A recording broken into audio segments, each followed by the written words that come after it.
Hello, boys and girls. Greg from the Scary Spirits podcast here to make you another cocktail. This week's cocktail is the Meat Hook cocktail. And as always, it is the featured cocktail in today's episode. We're going to start with our mixing cup full of ice. To that, we're going to add 1 3/8 ounces, not 1.5. Not 1 3/8 ounces rye whiskey. 1 3/8. Oh, just under 1.5. Next, 2/3 of an ounce sweet vermouth. 2/3 an ounce. Yeah, something like that. Then 2 teaspoons scotch or whiskey. I'm just using regular whiskey. 2 teaspoons.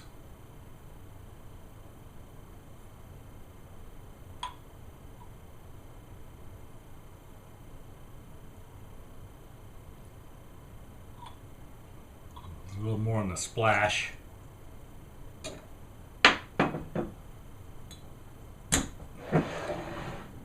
And 1 teaspoon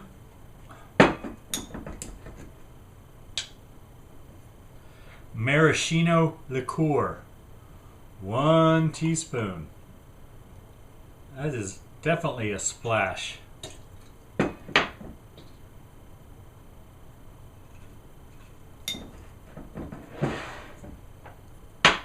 And then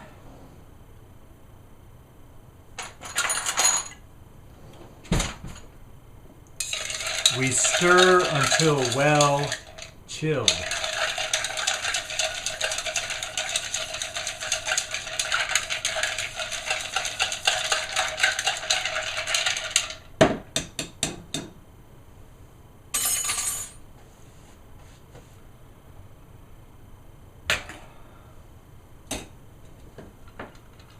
Next, we strain it into our glass.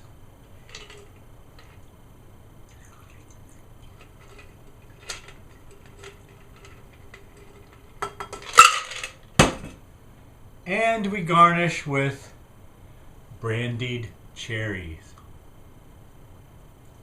There you go, the Meat Hook.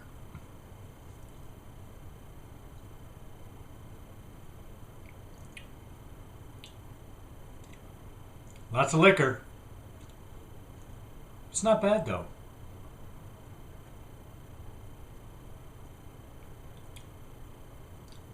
Yeah, it's pretty good. Definitely get the maraschino cherry, even though there's only 1 teaspoon. Thanks for watching. Hope you enjoyed the podcast. See ya. Have you ever dropped off your kids somewhere and said, "Make good choices"? It's excellent advice that is definitely not followed in this week's episode of the Scary Spirits podcast. I know what you did last summer. Bad choice after bad choice is made by this group of young adults. Don't they know it's almost never the crime and almost always the cover-up that gets you in trouble? Big trouble. So I'll say it again. Make good choices. Cheers. Welcome to the Scary Spirits podcast. Please be advised that the presenters may use adult language and/or discuss adult situations. This podcast is not intended for younger listeners or those that may be easily offended. So, if you're ready, let's go.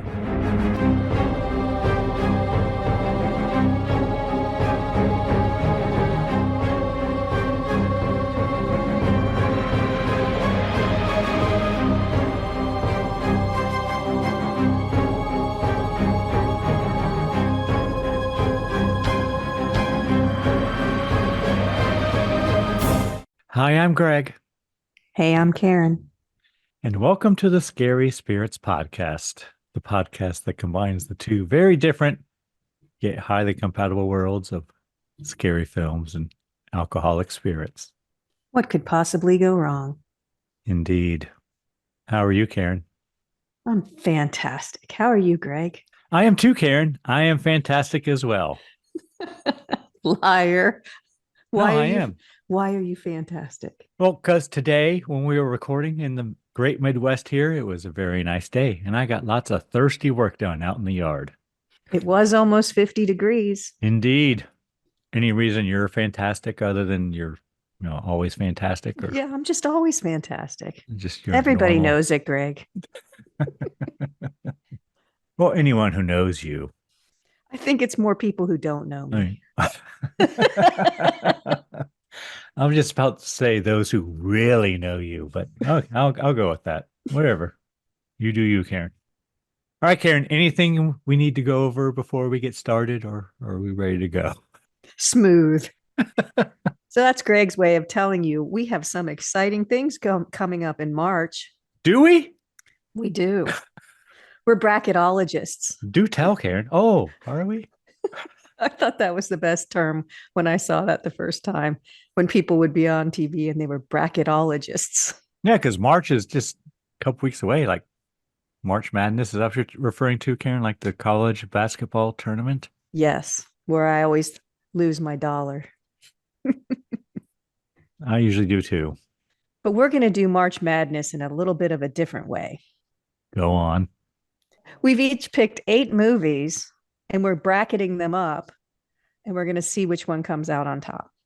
8 movies that we have reviewed here on the podcast. Yes. So there are better movies out there that we haven't done yet, but these are our...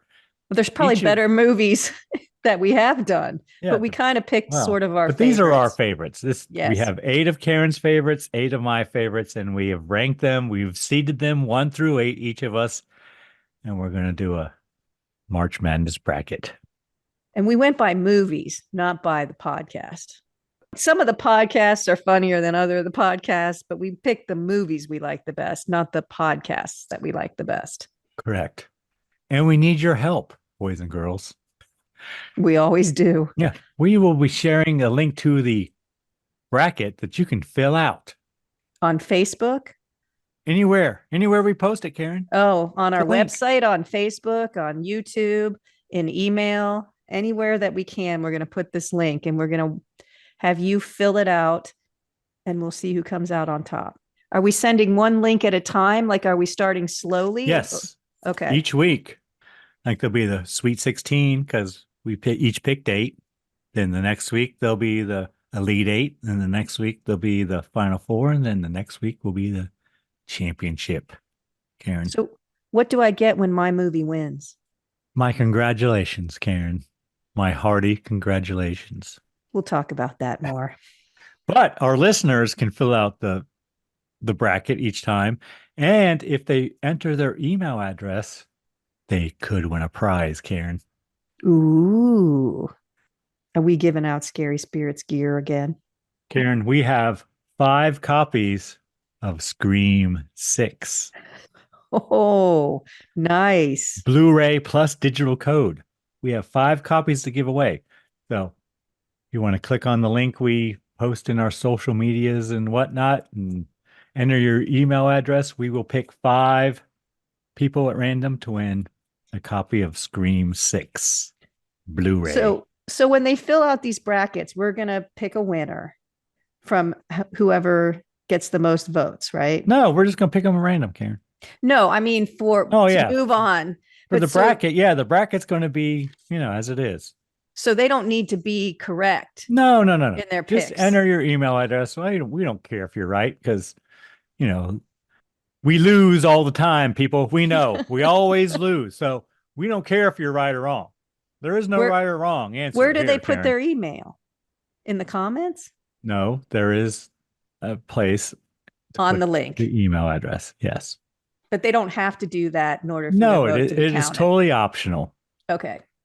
But if you want to be in the running for a copy of Scream 6. If you want to be a winner, you will put in your email address. Well, duh. Who doesn't want to be a winner, Karen? Who doesn't want to be a big wiener? I don't know. So that's coming soon, boys and girls, in a couple weeks. So exciting. Keep watching our socials, as they say, as the kids say. All right. Enough foolishness, Karen. Was this film my choice? It was. Oh, What movie did you choose for us? the film I have chosen, Karen, is I Know What You Did Last Summer from 1997. You don't know what I did last summer. Oh, you were with me every Saturday night. Virtually, anyway. Except when I was, on the beach. True. Okay, I stand corrected. Why did you choose this movie? Oh, Karen, today, February 21st, is Jennifer Love Hewitt's birthday. Do you know how old she is? She is 45 years old today. Is that all? 45. Wow. What do you mean, is that all? I just thought she was more my age, but I guess she's not. I was going to say our age, but no, sorry, Karen. I guess when I think about it, she is a lot younger. Well, a lot. Way younger. No, yeah, way younger than you. Yeah. Yeah. Not way younger than me. I guess I'm surprised because I've seen a lot of posts about her doing a lot of plastic surgery lately. And I just expected she was older because she was doing that. She's changed her face. Yeah, I did see a recent picture of her, and it's a little sad. Yeah, you can tell. I mean, she's still beautiful. She was beautiful younger. She's beautiful now, but she's different. She is different. So usually when you see actresses doing that, they're a little bit older, but I guess they're starting younger now because all of that's available to them. That's what she wants to. I don't care. I don't judge her for doing it, but yeah, I feel like this was her first big film. I mean, she was in Sister Act 2, but I think this was probably her first big starring role because she's the star of this film. Yes. She's the main character. So happy birthday, Jennifer. And this was before Party of Five? I don't know, Karen. Well, that was her big break. So this might have been after. Yeah, so Party of Five started in 95, and this is 97. And Party of Five ran till 99. So this was that smack dab in the middle of her Party of Five series, which kind of like put her on the map, I guess, right? But I think so. This was her first feature starring role in a film. I wonder if it was all of these actors' first film, kind of, because they're all young, upcoming actors. Could have been. Don't know. All I care about is Jennifer because it's her birthday. Okay. Any other reason? Nope. That's it. Okay. Just no celebrity crush, hall pass, anything like that? What do you mean, Karen? Did you have a crush on her? What do you mean? What do I mean? Well, Karen, do you remember 1997? I'm sure I do. Well, that was the early, as we see in this film, it's the early ages of the internet, right? The internet. It was a new thing, right? I remember hearing, back in 97, 98, you know how people talk and you hear things, Karen? I'm aware, yes. But back in the early days of the internet, there used to be a website called JenniferLoveHewittsBreasts.com. That's what I hear. Or that's what I heard. That's what I heard, Karen. Wait, like in shirts and stuff or just naked? Well, or both? No, she does. She doesn't. Was she nude in this? No. No. So it's pretty much, her in shirts. Okay. From what I understand, Karen. So all of those, there used to be a lot of, do those magazines still exist? Like Maxim and what were the I don't know. They're probably online now. Oh, she was very popular in those, I remember. And those are the kind of pictures that were probably on that website. Probably, Karen. I can't speak because I just heard about it. Gotcha. So you had a celebrity crush on Jennifer Love Hewitt's breasts. I didn't say that, Karen. I think you did. I don't think I did, but okay. Moving on. She is very well endowed, Karen. I will say she's a beautiful girl. She's very pretty. She is. I do have a cocktail as well, Karen, if you're interested. Yeah, I didn't bring it up because I'm not a fan, but go ahead. What cocktail do you have for us? Cocktail I have chosen, Karen, is the Meat Hook cocktail. And how do you make that? We're going to need 1 3/8 ounce of rye whiskey, not 1.5 ounces, Karen. 1 3/8. 2/3 ounce of sweet vermouth, 2 teaspoons of scotch or whiskey. I used whiskey, Karen, and 1 teaspoon of maraschino liqueur or cherry liqueur. Thank God for that. I used maraschino liqueur. And we're going to build it in a mixing glass, Karen.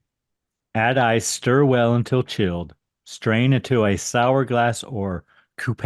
Is it coupe? I think so. But what's a sour glass? No, I used like a, That's what I did too. A rocks glass is what I rocks glass, used. yeah. And garnish with brandied cherry. Did you soak your cherry in brandy, Karen? I did not. I did. Probably it helps. Negligible, I would say. And then you enjoy, Karen. Well, it certainly goes well with I did the put movie. ice in my glass. I did too. It didn't seem like you were supposed to, but No. I did. I strained it into the glass with no ice and I tried it and I'm like, yeah, this is fine. But then I just dumped all the ice in.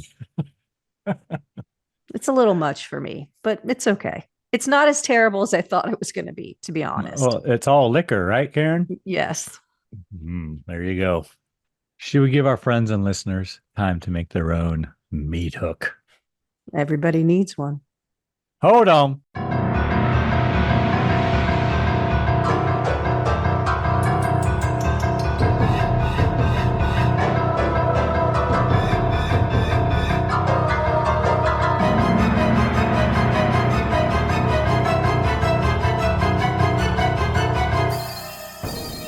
And we're back.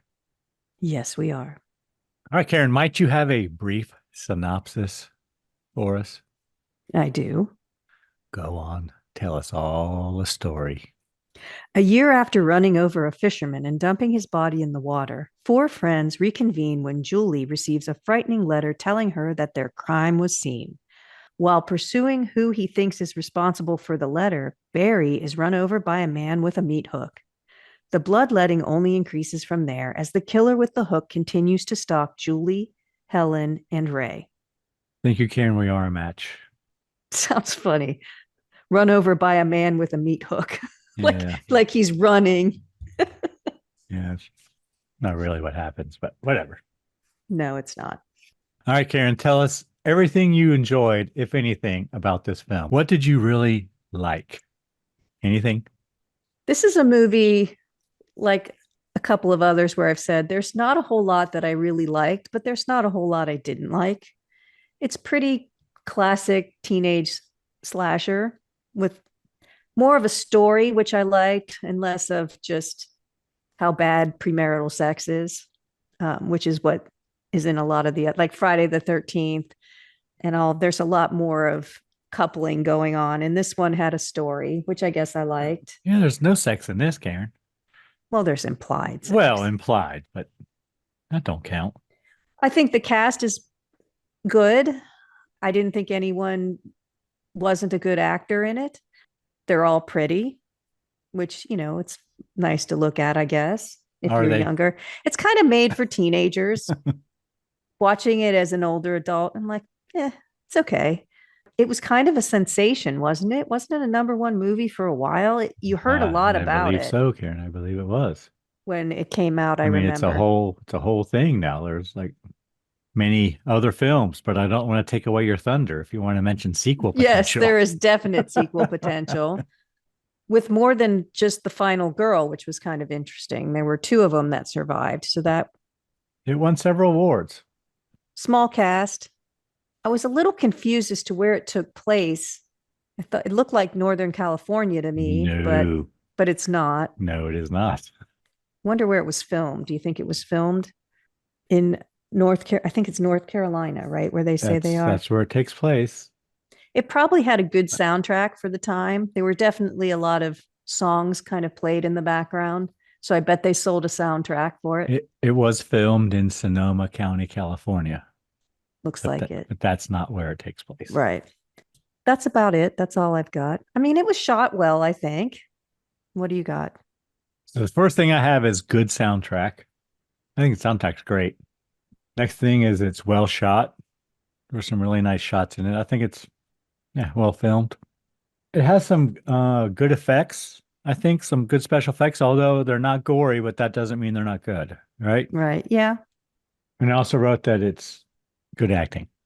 Yeah. I thought Anne Heche is in it, which was She a is. surprise to me. I've never seen it, so I didn't know what was coming. I thought she was very effective in it. Yeah, she was good. Yeah, I thought she Actually, when you played her think about it, she was, probably the best I don't actor know in the whole all thing that. for her character. I thought she played her character very well. I Yeah. was surprised at how good she was. No offense to Anne Heche, but Oh, the word I was looking for was effective. okay. The effects are not gory, but effective. Well, that would be a good thing for an effect to be. Right. Now I really feel stupid, Karen. Thank you. Thank you. No, Thank you very much.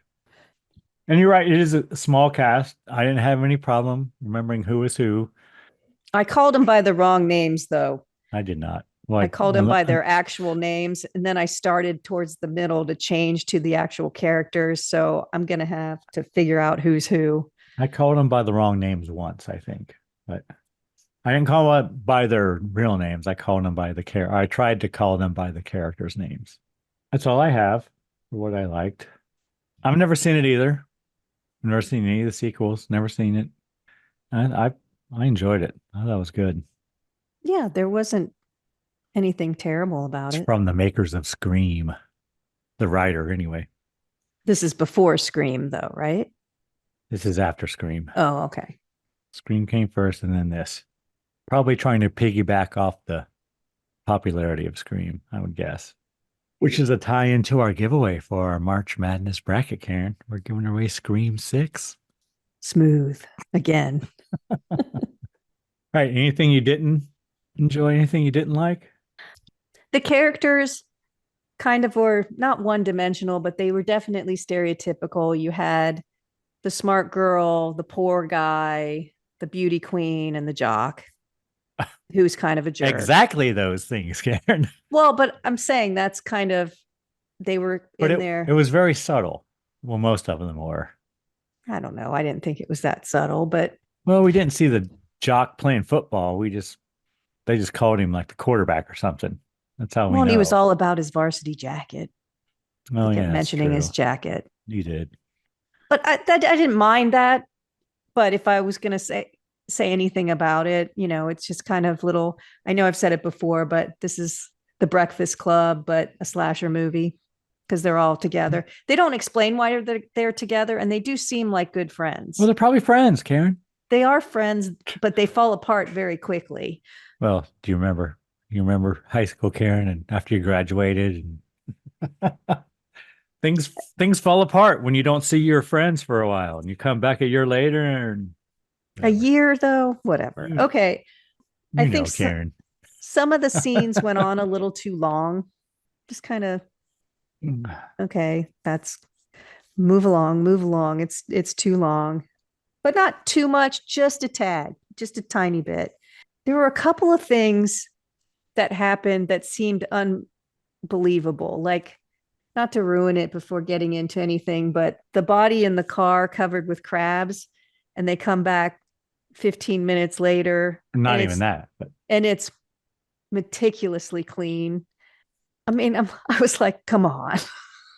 Or the way he would just disappear and reappear in ways that they do that make it scary, but she's got a good head start on him running, and somehow he ends up in front of her when she jumps out the way. Like, it just seemed like you knew it was going to happen because that's what happens in these things. And that's part of the scary part of it. But I don't know. They're little nitpicky things. I didn't really not like anything about it. I didn't either. Those are tiny little things that aren't things I really didn't like, but it's okay, come up with something. And so these are the little tiny things that were like, oh, come on, you can't get the crabs out of the car. They would still stink. That kind of. And that trunk was spotless, Karen. I know. But again, did it really bother me? No. But if I'm looking for something that the story, it got a little Batman-y at the end where they sort of had to explain everything. And it did make sense, but there was no real way for us to figure all that out before the very end. Everything came fast and furious. Yeah, it did. Like Julie figured out who the killer was like really quick. Like as soon with one little clue, it Yes. all made sense. And yes. but they had to wrap it up. And they did take some time and show the friendships falling apart and all these different things, but it just everything happens so quickly at the end. But then it's not a bad thing. It just, like I said, nitpicking. There are clues throughout, like there's the tattoo that is at the very beginning, but we don't have that piece of the puzzle till the very end. So there are things that maybe if I rewatched it, I would see other things that would help me figure out different aspects of it.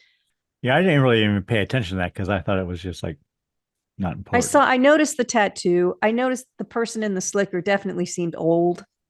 I just by movements and stuff. But again, nothing.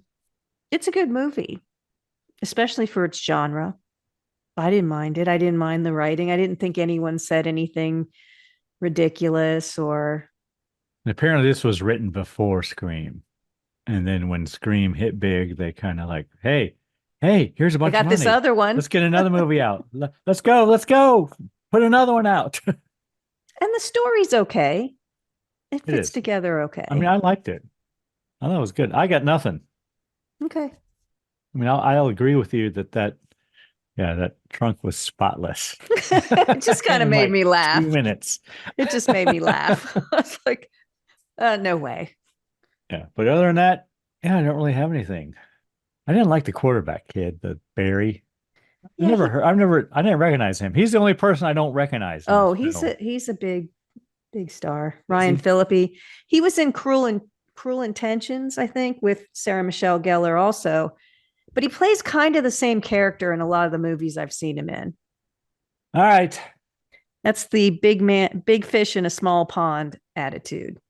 He was the high school football player, probably won the games. In a small town, that's a big deal, I guess. All right. Before we go to our cocktail rating, would you like to hear a review from the time, Karen? Of course.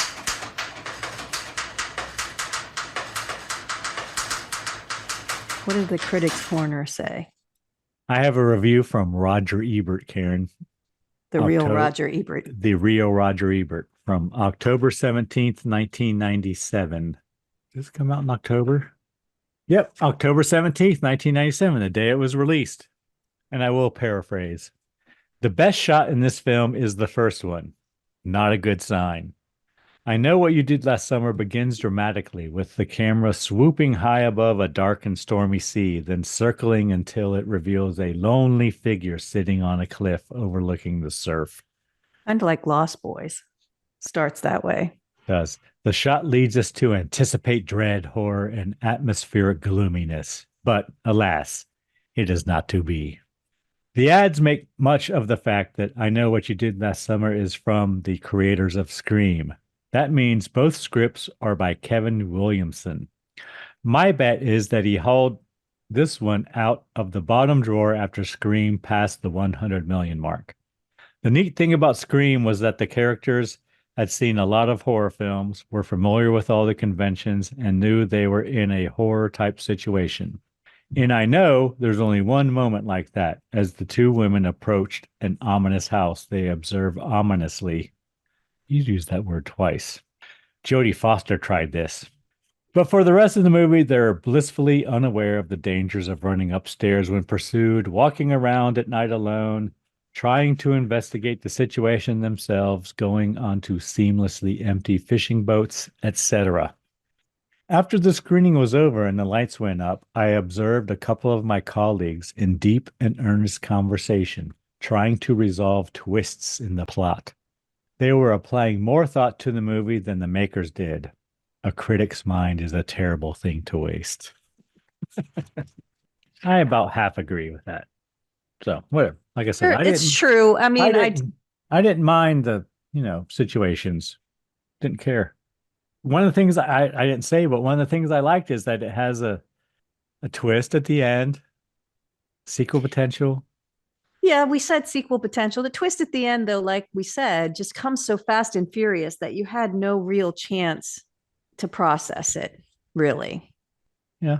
And you sort of have a reason why you would be doing this stuff, but And I like that, I like whodunits. I like that this reminded me a lot of Thanksgiving, actually, yes, which is a very recent film, but it's a genre. they lead us down one way or another. And in the end, except in this one, in the end, it's someone we don't see until we see it's them. They are not in the film. We don't see them until the very end. They are trying to make it at one point seem like one of the four kids is doing it. They do. And I didn't get that until I was like, oh, I think they're trying to make it seem like he's part, but I didn't buy it. But I could see where they were doing that. And I was late to the party on that one. I was like, oh, wait, I'm supposed to be thinking it's him. Yeah. But I never really did. Did you have any idea who it might be? Did you ever have any?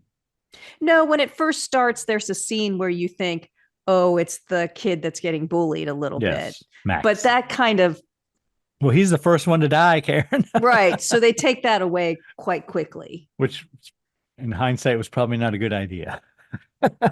Well, or it mixes it up a little bit. I guess. Max from Roseanne, Karen. And Big Bang Theory. Oh, yeah. He was in that. Funny. I didn't watch that. I watched Roseanne, though. Way back when, Karen. I'm showing my age. Look at me. All right, Karen. What kind of cocktail rating you want to give this? But first, I need to let you know that it has a 46% approval rating on Rotten Tomatoes. Wow, really? I know, right? 5.8 out of 10 on IMDb. What do they say they didn't like about it? I don't know. That's pretty low. I know. What do you think of the Google users, Karen? What do you think those Google users might have said about this film? Because you know what it is going in. You know exactly what it is. So why would you expect more than that? What are they comparing it to? Google users. Wait, it was what? Tell me again. I'm sorry.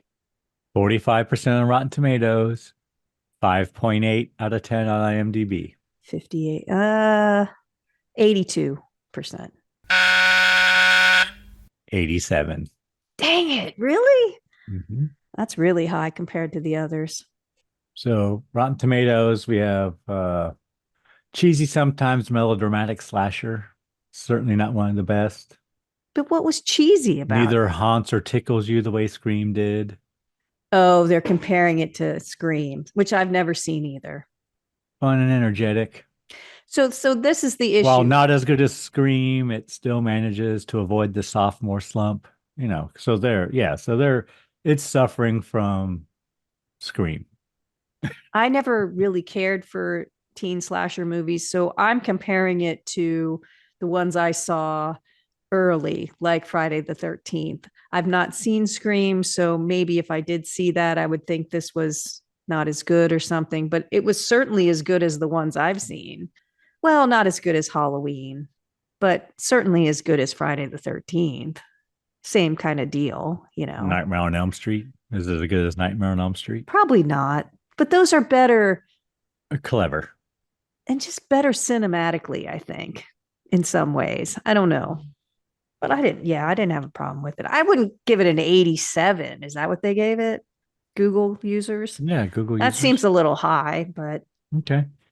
Well, what kind of cocktail rating would you give this film, Karen? I give it a 3.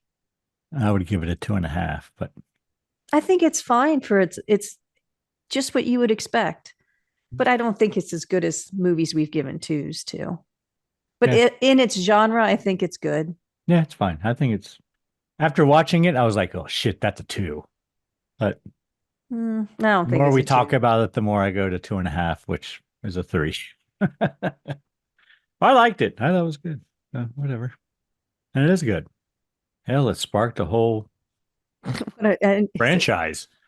I still know what you did last summer, because when I was looking through, I did see a lot of that. That must be the sequel. And then there's probably more after that, right?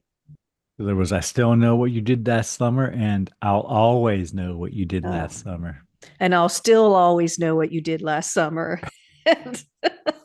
We could make that one, Karen. Yeah. And it was a TV series too. All right. Anything else, or are you ready to get into it? Let's go. This is a very boozy drink, Karen. It is. Getting a little better as the ice melts, but not a lot. Just saying. For just 1 teaspoon of maraschino cherry liqueur, I do still get it. Yeah, it tastes. Even from the beginning, I got it. It saves it as far as I'm concerned. But it's very whiskey forward. I put a little extra cherry in. I'm not gonna lie. Well, how can I measure 1 teaspoon, Karen? I have at least 2 in mine. With a teaspoon measurer, you don't bake. No, I have a measuring glass that has a teaspoon mark on it, and I try to hit it, but that's basically a splash, Karen. That's what I would call it, but that's useless. All right. I Know What You Did Last Summer from 1997. Did you watch this on Amazon Prime, Karen? I did. Rated R. Violence, frightening scenes, alcohol use, smoking, foul language, and sexual content. Oh, that's right. I do remember smoking, but not a lot. No. And they did make a point to like say, you forgot your cigarettes to Julie. And I didn't see her smoke once, I don't think. No, they must have cut it out. Whatever. And we have credits. First thing I wrote, Karen, during the opening credits, dig the music. Yeah, I wrote typo negative, ? And I'm like, yes. I looked it up. Yes, it is. And you know what the song is, Karen? I know the song. It was Summer Breeze. Yes. By Seals and Crofts. You remember Seals and Crofts, Karen? Not really, but it is a song written and originally recorded by American soft rock duo Seals and Crofts. It is the title track of their 4th studio album and was released as the album's lead single in August 1972. Yeah. The song reached number 6 on the Billboard Hot 100 chart in the US. In 2013, it was ranked number 13 in Rolling Stone's Best Summer Songs of All Time. The Yes, Isley Brothers also had a hit with it in 1974. You're not familiar? You didn't recognize typo negative? You're not familiar? I did not, no. Oh, I know. I liked it. I said it's the goth version of Summer Breeze is what I wrote here. So yeah, it's typo negative. Their lead singer is sadly no longer with us. So that's what ended their career. It looks like it's a sunset is what it opens on, which is why I thought it was the West Coast, because when the sun sets over the water, it's setting in the west. So it has to be the West Coast, but maybe not. Anyway, that's why I thought it was. And it just looks like it, the twisty highway along the coast there. Yeah, Peter Steele was kind of like the lead dude. Bass, lead, vocals. Died in 2010. Sepsis caused by diverticulitis. Well, that's not good. Nope. At the age of 48, Karen. Yeah, that sucks. You don't remember typo negative from Headbangers Ball back in the day, Karen? Nope. All right. I wrote coastline, and we see a heartbroken guy drinking, I don't know, with a little charm in his hand. I assume that would come up later. Yeah, you do see it multiple times. And I said, is he wearing overalls or suspenders? Oh, but there's fireworks. That's all I know. He's wearing a fishing. So this would have been a good 4th of July film for you, Karen, when you were doing that last year. Well, speaking of fireworks, Greg, you want to guess what the first year that fireworks were used in an official 4th of July celebration? Do I want to? I was surprised, actually. I'm going to bet it's early. I'm going to say 1796. You guessed better than I would, but it was 1777. Oh, the next year. Yeah, 1777 was the first year fireworks were used in an official 4th of July celebration. Congress authorized using fireworks to help mark the first anniversary of the Declaration of Independence. I wouldn't have guessed that. Well, I would have guessed 20 years, obviously. And then we see a parade, and apparently it's the 4th of July. And we have a beauty pageant, Karen, the Croaker Queen pageant. Okay, so this is my last thing I have on this film, and then we're going to go straight through. Everything I had was at the beginning because there's not a lot to deal with, but I didn't know what a croaker was. I don't know what it is. Well, the Atlantic croaker is a very important commercial fish. Millions of pounds are caught and sold every year in the United States and exported to other countries. The annual catch of the croaker has declined in the past few years, probably due to overfishing. The best times for fishing for Atlantic croaker are from summer into fall. They're easily caught, and they're used. Small Atlantic croakers are used as bait fish to catch other fish, especially spotted sea trout and crabs. So the reason they're called croakers is Atlantic croakers croak by vibrating their swim bladders with special muscles as part of their spawning ritual. A swim bladder is a pocket full of air inside the fish that helps it keep afloat and facing upright. This behavior attracts females. Duh. Along the Gulf Coast, they reach sexual maturity at about 1 year old. Spawning season is in the fall, with a peak between August and October, and they live up to 8 years. But I don't remember ever seeing something called croaker on the menu, Karen. Never. They should not be eaten raw because they may pass traumatatodes, parasites to humans. So you have to cook them. But I've never seen them either. So I've never heard of them, but it sounds like they are important. But I wonder if it's called something else when you eat it, or if it's just used as like byproduct in dog foods or cat foods or something. You know what I mean? I don't know. I don't either. All right. And then during the pageant, who we learn is Helen. Helen wins. Yeah. The three other, her friends are up in the balcony. Yeah. And they're cheering her on. And when she wins, they go crazy. Sarah Michelle Gellar is Helen. Helen. Yes. She wins. I don't know why Jennifer Love Hewitt wasn't in the pageant, but whatever. Because she's the smart girl, Greg. The smart girl isn't pretty.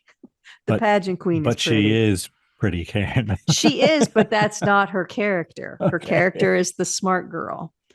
All right. So she's not blonde. Is that what you're telling me? Because she's not she's blonde? Smart. You can't be smart and pretty. Did we learn that in the last movie? No, whatever. So then we see. So she wins Croaker Queen. Yeah, Helen wins. But then we see Max kind of like talking to Julie, and he get the feeling he wants to go out with her, but she gives him the Heisman. What? Yeah. What's the Heisman? I don't know what that is. Oh, okay.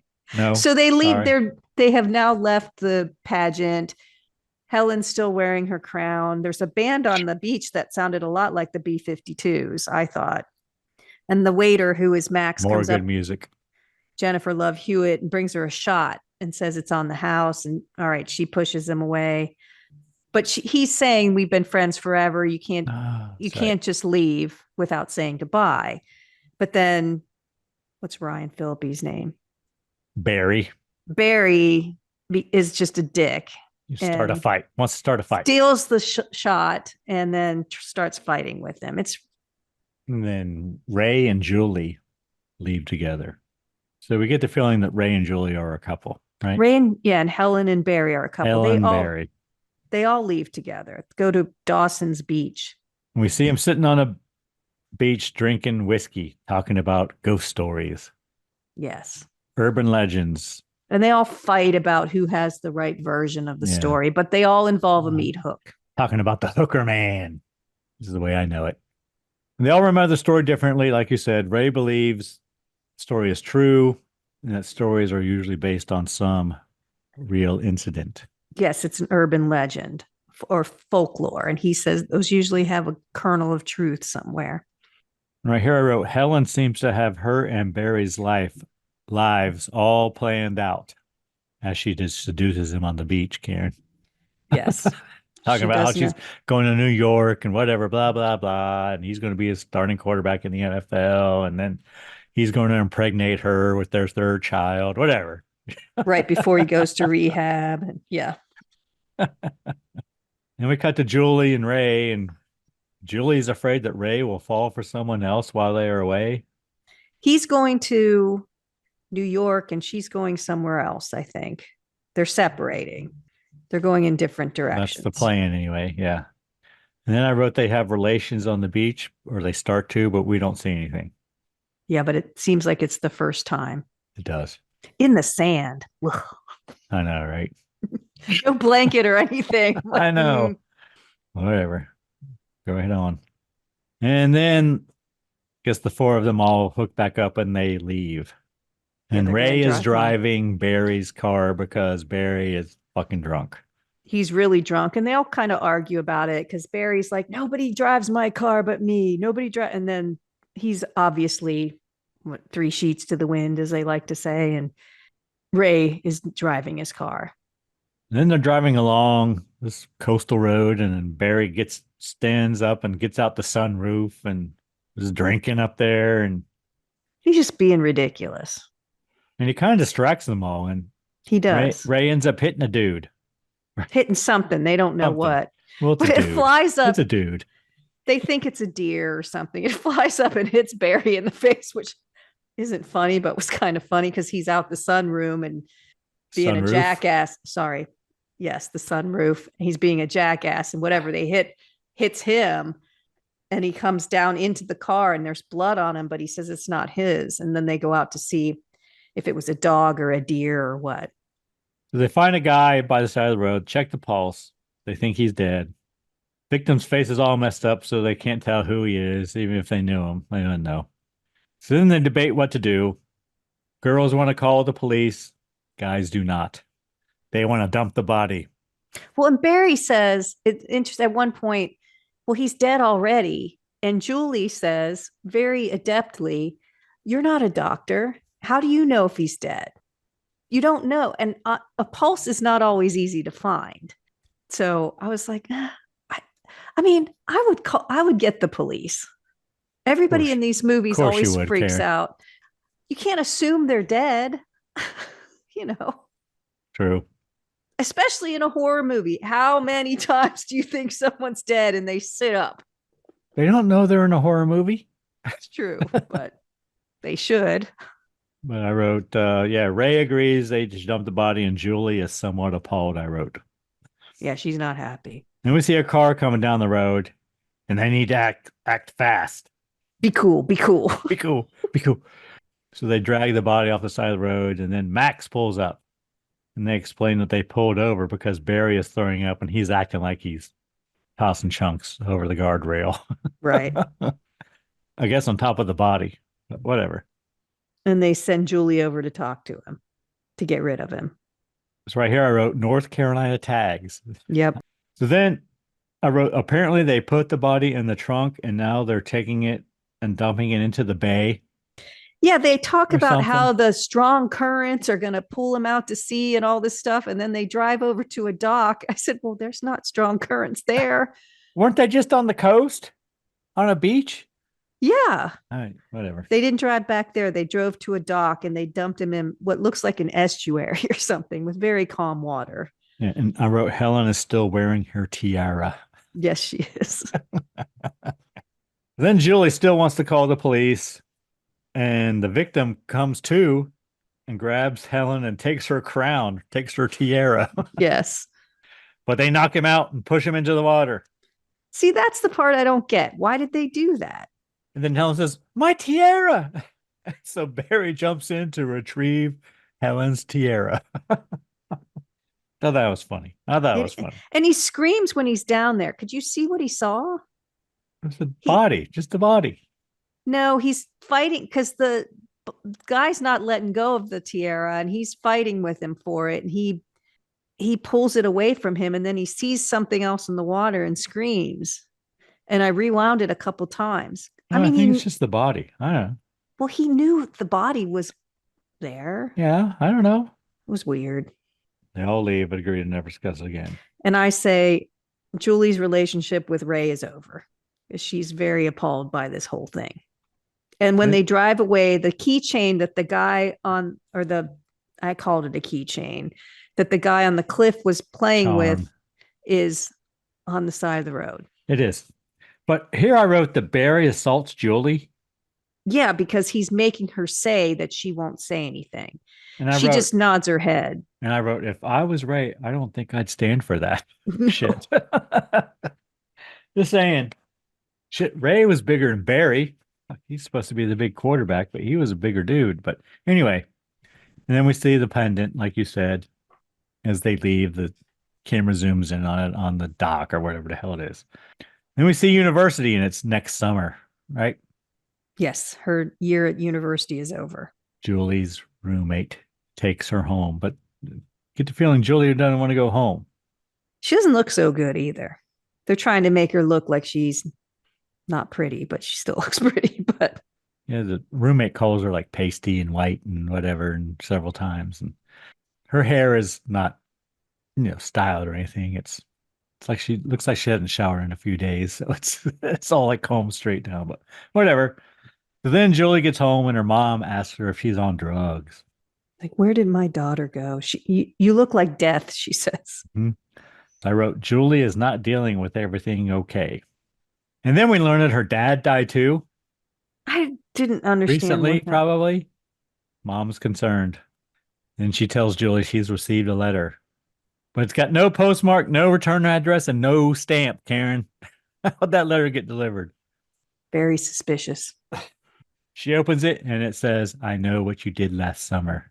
And then Julie. Her mom says, what did it say? And she goes, nothing. And she runs upstairs in this frantic way. And I said, if I was that mom, I'd find that letter. I mean, there's no way I'm not finding that letter.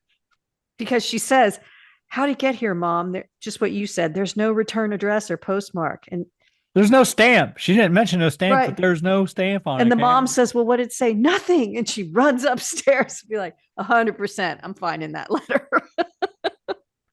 Then Julie goes to the store and asks Elsa, who is working there, for Helen's number. In New York. And Elsa says, Helen doesn't have a number in New York. She's working right over there. In women's fragrances. Yeah, so apparently New York did not work out for Helen. Julie shows Helen the note she got. Elsa watching from the distance. Suspiciously. Yes.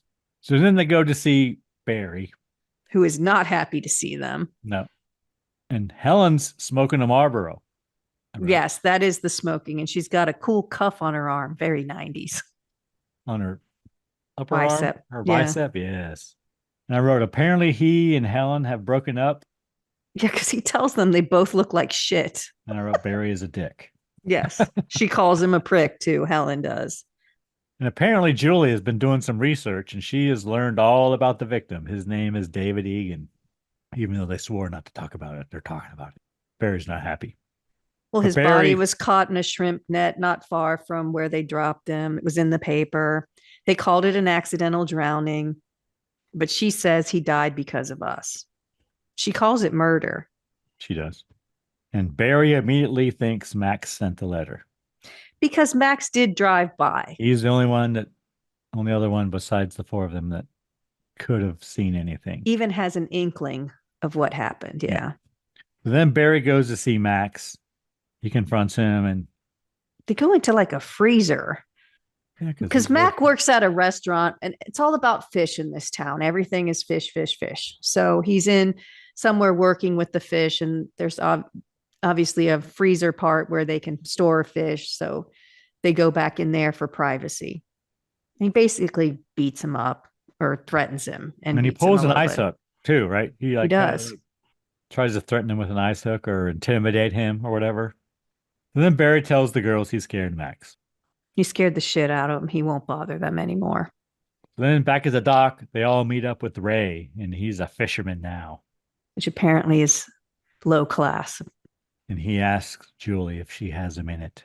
Julie tells Ray about the letter, and she doesn't blame Ray, but she doesn't want to know him now either. She says, I'm responsible for my own actions, but basically I can't be around you. And then we come back to Max, and a man with a hook, I guess. He's in the ice room steaming some lobsters. Yeah, I wrote boiling lobster, ? But he gone. Max is hooked by a man in a fisherman's outfit. He gone. Under the chin and dragged across the table. I wrote, the dude looks like the Morton's fisherman, Karen. He does. The Morton's fisherman. But in black instead of yellow. Next we cut to Barry and he's hitting the heavy bag, Karen. He's boxing. He's at the gym. Then we hear a cover of the Deep Purple song Hush, which is not from my favorite version of Deep Purple, but it is Deep Purple. Hush. But it's by, who's it by? Kula Shakur. Shaker. Kula Shaker. I don't know. Never heard of him. So then Barry showers. Well, he's in the locker room and he hears another locker bang. And of course, he does the ever present hello, which no one ever answers. I wrote, why is he wearing dog tags? Oh, I don't know. But he is showering. And I said that was probably a big deal for the young girls back in the day that he was showering. Is he like in, like reserves or some shit? Why is he wearing dog tags?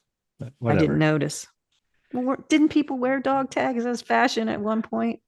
No, Karen. I think they did. So then he goes to his locker and finds a Polaroid picture that says, I know on it. It's his car outside. Yeah. So it's like present, like it's immediate, like it was just taken. Yeah, that's how he lives. I didn't get that part. Because it's his car parked outside the gym. So then he begins looking around and he eventually comes back to his locker and his jacket, his Letterman jacket is missing. Yes. So one thing first, I would change before I started to go look around. He's in a towel and he's looking around the locker room. Like, no way, I'd put pants on before I went to investigate anything. But I looked up when was the varsity jacket created, or way back in the 40s or 50s or some shit, Karen. Well, actually, Greg, in 1930 is what we know as the varsity jacket was born. Athletes were demanding heavier clothing to combat the cold, and leather sleeves and buttons were added to the wool jersey, with the letter moving to one side and the Letterman jacket becoming a status symbol within universities. 1930. So the athletes were demanding warmer jackets. Okay. Well, it came from getting warmer clothing. So then he runs out and chases a car. Wait. You didn't have one? Yeah, I still have it. I still have mine too. Still fits. Not that I try it on every now and then, Karen, I would guess I know it still fits. Doesn't fit, but it might because we got them it still fits. They were so we bought them big. Yeah. Yeah, we bought them huge. We didn't. Our parents did. Well, it was the style to get them. They didn't fit tight or anything. They were these huge things. Well, we wore sweatshirts under them and stuff too. But yeah, another thing that I still need to have that can probably go. But you can't let go of it, Karen. Not yet. Wasn't my glory days by any means, though. So, but yes, his Letterman jacket is gone. So he runs out and chases a car. He thinks it's Max. I think that his keys were in his Letterman jacket. So the car that he drove to the gym has moved backwards with the lights off. Gotcha. And he's running towards it saying it's Max. And then the lights turn on and it starts driving towards him. Like it's going to run him over. It does chase him. I did make a note. It is a BMW. And it runs him over, but he isn't quite dead. Sort of. It kind of runs into him with some barrels and a wall that gets a small building that gets knocked over, but it doesn't run over him. It just runs. He's definitely injured. So he yells for help. The Morton's fisherman is now standing over him. With a meat hook. Yes. Hence our cocktail, Karen, if you didn't put that together. We cut to the hospital. I guess it's a hospital. I don't know. Yeah, it's the hospital. I guess it's not a very nice hospital. Julie arrives and meets the other two. So Helen and Ray are also there, and they go see Barry. Apparently he survived, and he tells them about the fisherman. Julie and Ray want to go to the police. Barry talks them out of it. And again, they make a pact. Well, Barry says if he was trying to kill him, he would have killed him. So that he's playing with them at this point. He could have easily killed them. No one seems to be out and about in this town in the evening. It's desolate. But when you see the parade, looks like thousands of people there, but no one is around at night. He's screaming for help. And he's at the docks where it looks like the docks. He's outside the gym, but there's no one in the gym. There's no one outside the gym. There was a guy inside the gym that didn't respond to him, but it's just funny. It's very desolate anywhere that they are at night. This is the first time that Barry accuses Ray of being involved in the hospital room. He does it.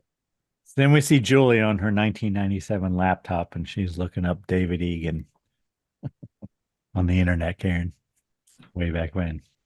Then Helen and Julie go to David's house, check it out. They find out where he lived. And I wrote in their Chrysler K car, but it's actually a Dodge Aries. So then they get to the house and they meet Missy. They give her a story that their car is stalled and they want to use the phone.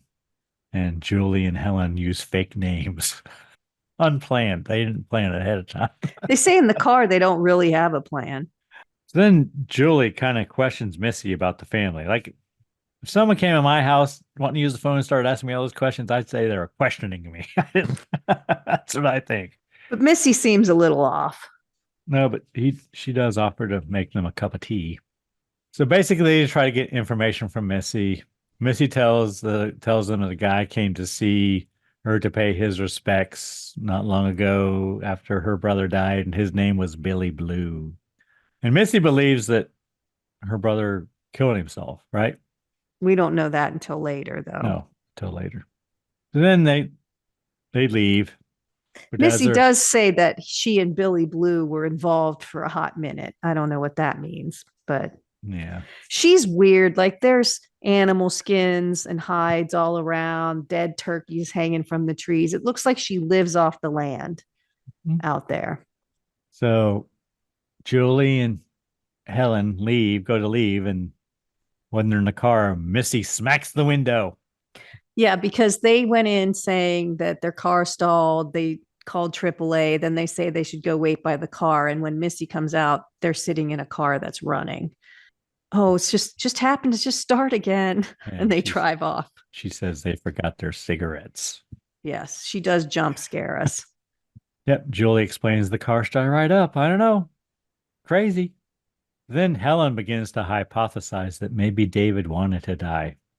Because apparently his girlfriend was killed on the same road where they were on. And yeah, so they Googled his name sort of back in the day, and they found out that he was driving along that very highway and had an accident, and somehow the girl drowned because the car went into the water and he was fine. So Helen's like, well, maybe he wanted to die, which it sounds like maybe he did, but I don't know.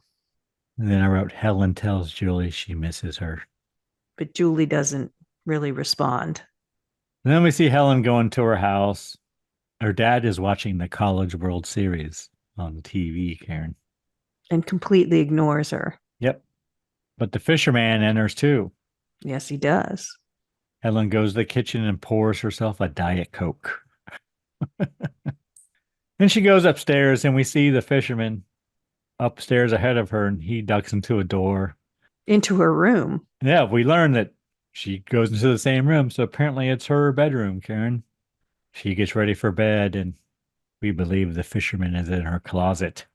She argues with her sister. Yeah, it's a startle scare here from Elsa, who is her sister. I didn't know that at the beginning, but it's her sister. Yeah, because Helen tells... is their family store. I didn't know that either until now. Helen tells Elsa that when they're on the beach to tell mom that I'm going to be late or something, she says. But we never see mom, so. Nope. So then we got the next morning. Helen wakes up with the tiara before on. You go there. So the two sisters are arguing. The one sister is in charge of the store, which is their family business or something. And they have to do inventory. And Helen's like, I can't, I must be in the parade as the queen. She's about to give up her crown as the croaker queen. And they go back and forth a little bit. And then her sister makes some sort of comment about you and your hair. Yeah, before she jealous. Leaves. Yes. Elsa seems jealous a little bit. She's the older sister. She is. She's beautiful in her own right, Karen. Yeah, she is. She is pretty. But then Helen goes to bed, and then she does wake up with the crown on, which she didn't go to bed with. Yep, wakes up with the tiara on, and her hair has been cut. She looks in the mirror, and the word "soon" is written on it in lipstick. Yeah, she freaks out a bit. As you would, Karen. She breaks it with her hand. She does. That was a little much, but whatever. But she calls Julie on her 1990s cordless phone. Then Julie gets in her Dodge Aries and drives. I guess she's going to Julie's, but she pulls over because there's a noise coming from the trunk. She hears scratching in her trunk. And they do make a note of her hat is in the back seat. She opens the trunk and we see it's Max. Yes. Trunk is full of crabs and Max. Yes, and Max, who's dead weight. So Julie shuts the trunk and runs to Helen's house, I guess, or whatever. And then Helen and Barry, his name? Barry, yeah, Yes. come out to look in the trunk. Open the trunk, nothing there. It is fucking spotless, Karen. Yes, and Max was wearing Barry's jacket. That's what she tells Barry. I didn't notice. He's covered in crabs. I couldn't tell. So then Julie kind of freaks out a little bit and yells to the heavens, "What are you waiting for?" Yes. So they go back to the house, and Ray is there now. And Barry begins to suspect Ray. Ray tells them that he got a letter as well. And Right. Barry's like, I got run over. Julie had a body in the trunk, and Helen got all her hair chopped off, but you got a letter. And right here, I wrote that apparently Ray was not one of the cool kids in high school. He was not. He tried to become one of them, but he was too poor. So then Helen and Julie tell the others that they think it's Billy Blue. And he was supposedly from the class of 92, the same as Elsa. So they say, hey, let's look in Elsa's yearbook and see if we can find him. So they can't find Billy Blue. Yeah, this is Ray's still there, right? He could have fessed up at that point. He could have. Yeah. Spoilers. So they want to take the yearbook to Missy and see if Missy can pick him out. But Helen has to go to the parade. And Barry's going to take care of her at the parade. Julie says she will go see Missy. It's the 4th alone, of July. Which is crazy. So then Ray tells them this is the moment they need to make a decision. Ray wants to go to the police. He wants to make the right decision. Julie says, I don't want to make the right decision anymore. I want to do what's smart. Yeah, she wants her life back. Yes. So then we cut the parade. Helen riding on the float, doing the royal wave. Yes. And Barry is riding on the float with her. Apparently he's like trying to be her bodyguard or some stupid shit. But Helen points to someone in the crowd and Barry goes running after him. It's a fisherman. It's the Morton's fisherman, Karen. Yes. So there are Morton's fishermen all over the place. Now, it's July 4th in North Carolina. I'm guessing it's hot. And these are full-on slickers, full length, plus the hat. It's not raining or anything. Why would it's they very be wearing... Thanksgiving, though, isn't it? Yeah, but why would they be wearing that stuff? I don't know. But Barry runs after the Morton's fisherman, tackles him, and finds it's an old man. Even older than me, Karen. That's pretty damn old. So then Julie arrives at Missy's in her Dodge Aries. Missy's nowhere to be seen, but there's wild turkeys hanging in the trees. I wrote, Julie looks wonderful in her crop top, though. And then Missy has a knife. She's gutting something. She wants to know what Julie's doing there. Come back to the parade. Another fisherman in the crowd, and another one, and another one. And then we see one with a hook. Up on the roof. Back to Missy's. Julie tries to get Missy to look through the yearbook. Missy believes that her brother killed himself that night and he left a note, she says. She shows Julie a note and it says, I will never forget last summer. Julie says, that's not a note. That's a warning. Because it's the same handwriting of the letter she got. Yeah, she tells them that he didn't kill himself, that they hit him. So she kind of comes clean. Yeah, she's blabbing everything. And Missy tells her to get away from her. Good day. Get off of my land. But she tells her about the tattoo, right? Yeah. And Missy says he didn't have a tattoo. Yeah, Julie says, oh my God, he wasn't your brother. Whatever. But he said he went up there to die because the whole town blamed him for the death of the girl and he blamed himself. So it was reasonable that they would think that he did commit suicide, but she hid the note so she could get the insurance money. Because if he committed suicide, the insurance company wouldn't pay for the accidental drowning. But right now, Julie has figured it all out, right? Amazingly, in the split second, she realizes everything. Yeah, it's not your brother. So then we see Helen and Barry back at the parade. Helen tells Barry she saw the hook. So then we cut to the Croakers pageant, and they're just starting to talent competition, Karen. Yes. And Barry's up in the balcony all alone, which I thought that's stupid. But one of the girls starts singing Fame. I believe it's Fame, the song Fame. I think, and she's off key for sure. So then we see Barry killed in the balcony by the fisherman. Helen's freaking out, but Yeah, for she some yells for help. She kind of sees him up there because, of course, she knows where he is. Police comes. He goes up to investigate. There's nobody up there, but we do see everything's blood gone. dripping from somewhere. They don't see it, but we do. The police officer takes Helen home in the squad car because she's back there behind the cage, And they when he's take the driving her tiara home from Helen. Yes, we're going to be needing that. Yes. Then we see Helen with the police officer in the car. He thinks it's an urban legend, but driving along roads blocked, so they have to take the alley. Uh-oh, the alley. And she's insulting him the whole way, telling him he's going to fry in hell because he's going to find out that this is real and because he thinks it's a prank. But he agrees to contact Barry's parents and put a search out, an APB. Then they come upon a broken down vehicle. Yes, and in they the stop. alley. And it's the fisherman. Helen tries to warn the police officer. Too late. He hooked. He gone. And then, of course, Helen can't get out of the police car because they got no door handles on the inside of the police car. Karen. Not in the back. No. So yeah, she ends up breaking the glass and crawls out the window and breaks and runs away. In her heels.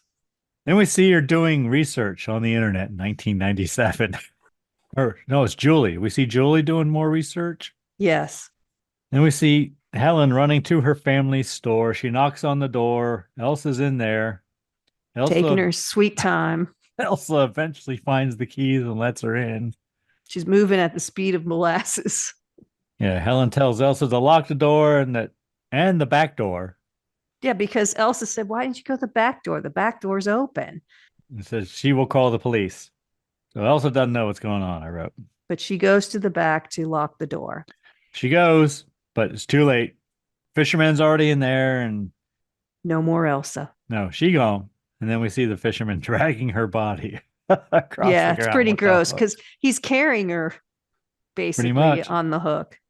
So then Helen goes to look for her sister. There's lots of mannequins in the store. Covered in plastic. And one of the mannequins attacks Helen. Helen tries to escape and she sees her dead sister. And then she pulls herself up in some kind of like elevator by a rope. Block and tackle. In the store. Mm-hmm. And fisherman swiping at her. Fisherman climbs the stairs, goes after Helen. She climbs out a window and jumps down into a dumpster full of trash. Helen's tough. She's doing a lot of stuff here. Then we have fireworks. Helen runs from the fisherman. He confronts her. They fight. But the marching band's going by, so nobody can hear them. Yeah, carrying their Ludwig drums. And then Julie arrives. I wrote, Julie goes to see Ray. She goes to Ray's boat. And I said, she's calling for him. And I say, are we supposed to think it's Ray? But she tells him it wasn't David Egan. It was someone else on the road. It was Ben Willis. Willis. Yeah. Susie's father. Yes. Who was the girl who died, who was David Egan's girlfriend, right? Yes. And so Ben Willis killed David Egan. And so everybody thought it was a suicide and then was coming back from that when they hit him. Not David Egan, but Susie's father. So then Ray puts his hand out and Julie goes to take it, but then she sees the boat is called the Bailey Blue. The Billy Blue. Yeah. Billy Blue, yeah. So she wigs out and she's running. She said, it was you. And she runs away. Ray chases her. And then another man clotheslines Ray. Yes. And he tells Julie to get on the boat. Like we think this guy's trying to save Julie, right? At this point. Yes. Julie gets on the boat. And she goes into the boat and she sees a lot of photos and news articles about Helen and her friends. And it's probably a tiny mistake, but there is a picture of Helen with her short hair on the boat already. Yeah. In the green gown she was in. So Julie goes to leave, but the door is locked. She sees her hat in there too. Julie sees her hat that was in her car and then is now on the boat. And I wrote, the man has the pendant. So now Julie knows the man has to be Ben Willis, and she runs away. Ray comes to, and he sees the boat, I guess, across the bay or whatever. The fisherman has taken the boat out to sea, basically. Ray gets in a motorboat and tries to go out to save Julie. And I wrote, Julie hides in the ship's hold. She just does find a flare gun, and she's about to shoot at him, but he, I don't know, accelerates and she loses the gun. And I'm like, can't she swim? Like, wouldn't you? I guess, I mean, maybe she it's has a couple flotation devices. But I would think that wouldn't you have jumped when they were close to the dock? I don't know. I don't remember this part exactly. But yeah, why not jump off? Whatever. So, but Ray arrives and Ben swipes at him with the hook, the fisherman. He climbs up. Yeah, he gets there on his little boat, climbs on, and there's fighting. Julie barricades herself in on the boat. Yeah, there's a lot of secret places kind of on a boat that I didn't know anything about. Ray and Ben fight. She's in the hold, and then she goes into the ice. So then Julie distracts Ray, and he is hit by the fisherman, and he falls into the water. But he's being dragged by some But he ropes. grabs a rope, so apparently he's being towed by a rope. Julie is chased on the boat by the fisherman. Ray climbs the rope onto the boat. Julie escapes into the cargo area where the fish and shrimp are kept. Lots of ice, I wrote. Mm-hmm. And she sees Barry and Helen's I think bodies. are right? in there.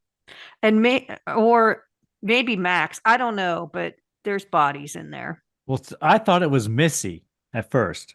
The Helen, I thought was Missy. Oh. When it happened, but I read later that it was Helen. So it's Helen and Barry? I think so. Okay. So then the fisherman is about to attack Julie, but Ray swings a block and tackle at him, and he's knocked out. He eventually regains consciousness, tells Julie that if you leave a man for dead, make sure he is really dead. That reminded me of the quote. I think it's from Hang 'em High. Yeah. And he says, next time you hang a man. Damn, Karen, I'm thoroughly impressed with that reference. I used to say it's the wrong quote. Next time you hang a man, you better look at his face, but it's you better look at him or something. But that's what it reminded me of. I don't even know what to say. I'm at a loss for words that you know hang him high. Next time you hang a man, you better look at him. It was on a lot, apparently, because I watched it a lot. It had the same tone. So you're speechless. Now you got to find where you were. I know. Where was I? You got a hang 'em high reference in there. Damn. Clint Eastwood, boys and girls. So then he goes to hook Julie. Ray throws a switch, and the fisherman is pulled up to the mast because the rope is wrapped around his wrist. This all happens very quickly. Yes. Then he eventually goes to the top, and then he hits the top, and then he falls down into the water. So I said, oh, they're not going to know if he's alive or dead. And I wrote sequel. Then we cut to the sheriff's department investigating the boat. Well, I see they hug on the boat, and she's in a tank top and he's in a sweater. So he's all covered up and she's got this tiny little tank top on. As you do, Karen. Yeah. He just wanted her back. He couldn't lose her again. And they did all this for nothing. They hadn't killed anyone. Well, they did dump a guy in the water, but no, they didn't kill anyone. But he does admit that he was the guy who went and saw Missy and he needed to know what happened. And then he professes his love for her. And they hug, and a policeman asks them if there's any reason why this man would want to kill you. They're like, nope, I have no idea. Nope. And when they pull the nets out. The body, right. Well, it's not the body. All they get is the hand. Yeah, it's just a hand with a hook. And they say, we'll find the body. Yep, sheriff says, don't worry, the body will turn up. It always does. Words to read, Karen. 1 year later. 1 year later. Got to see Julie talking on the phone. 1998 cordless phone. Yes. I don't know. And apparently she's made the dean's list, but she has to take a shower, Karen. Of course. But they're professing their love and everything. She's And I was talking to thinking, Ray. finally. You waited the whole movie for this.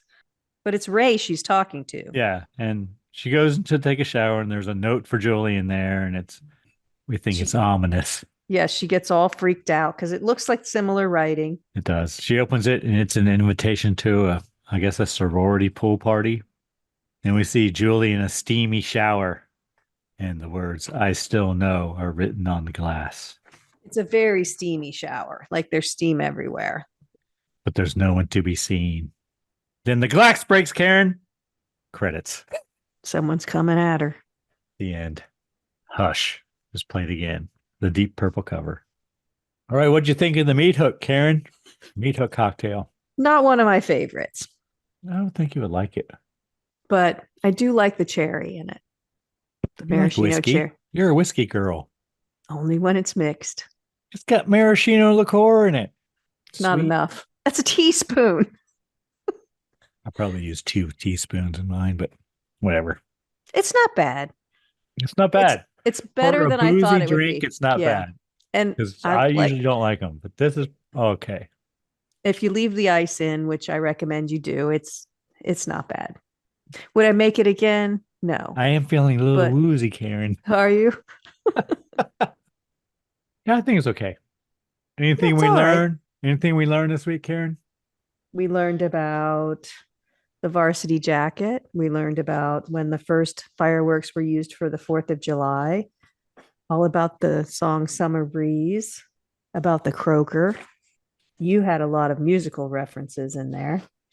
And we got a Hang 'em High reference in there. Oh, so impressive, Karen. I don't know why that's impressive, but okay. With his little bandana on his neck, hiding his scar, pulls it Mhm. over. All right. Ready to move on to next week's film, Karen? Well, if we must, It's your choice, Karen. it is. What film have you chosen for us? I have chosen the 1932 movie Freaks. Any reason you chose that film, Karen?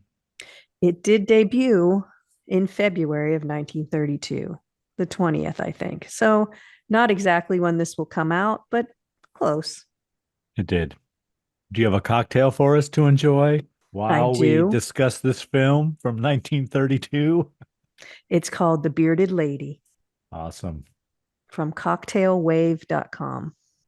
It's going to have something we've not done before. Go on. You're just going to need gin, elderflower liqueur, lemon juice, and raspberry syrup, but you're also going to need an egg white, which is going to make it foamy. Not a problem. I got a whole fucking carton of egg whites, Karen. There you go. Okay. Freaks, 1932. Haven't been able to bring myself to watch that yet, Karen. So There's some controversy Thought about around it. it. Yeah. So we'll see how it, I've never seen it. So we'll see how it plays out. okay. Anyone you need to thank this week, Karen? I would like to thank our listener because, as you know, there are a lot of podcasts out there. So thank you for spending time with us. What about you, Greg? Who do you need to thank? Karen, I need to thank the Davis Graveyard. Well, that's intriguing. I assume it was Chris Davis. I assume it was her that commented on one of our Facebook posts, or the one that I shared, and said that they really enjoy the drink recipes we post every week. So they don't enjoy us, but they enjoy the drink recipes. That's good. Well, I'll take it. They're it's paying attention. Chris and Jeff Davis. They run the Davis Graveyard. So it's a haunt. They don't run a graveyard. Yes, Okay. it's a haunt. A very elaborate haunt. Well, we appreciate anyone who likes anything about us. So I'm Yes. on board. And of course, I need to thank the band Verse 13 for providing all the music in the Scary Spirits podcast. The music definitely makes the podcast better. Anything else, Karen? Please drink responsibly. Yes. Thanks for listening to the Scary Spirits podcast, where the movies might be iffy, but the drinks are always solid. We would love to hear from you. You can find us on Facebook, Instagram, and YouTube at Scary Spirits Podcast, or go to our website, scaryspirits.com. And if you want the direct line, email us at info@scaryspirits.com. If you really want to help us out, leave us a review on Apple Podcasts. And remember, always drink responsibly. See you next week.